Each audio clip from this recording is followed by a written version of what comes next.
U.S. Trade Representative Robert Lighthizer, McNamee, Getty Images Washington, U.S.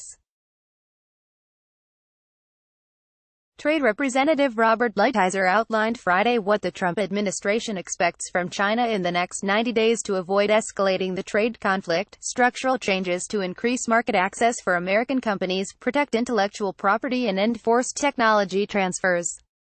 Lighthizer, who President Donald Trump has put in charge of the latest round of trade talks with Beijing, described those issues as areas where the administration will need to see progress over the next 3 months in order for the president to extend the temporary trade truce.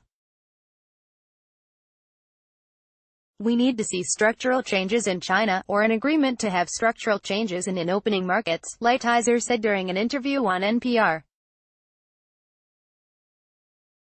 The Trump administration on Saturday agreed to postpone any additional tariffs against China for 90 days from Dec.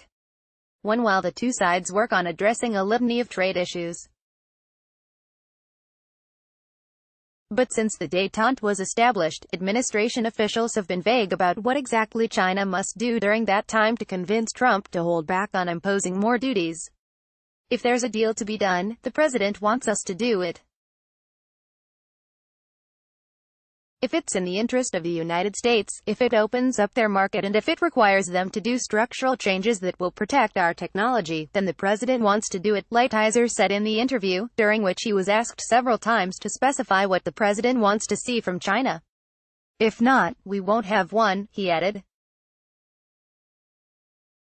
Asked how long tariffs would remain in place if China does not make sufficient changes, Lighthizer demurred, saying he did not want to address that right now. There's no time limit, he added later.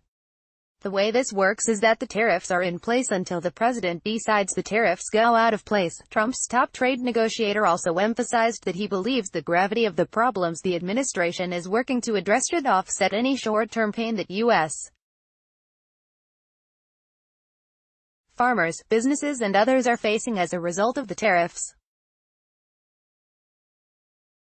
If this were a minor problem that we were worrying about, then you would have to balance what it's costing, he said. But the reality is this is a major issue, and it's one that has to be sorted out.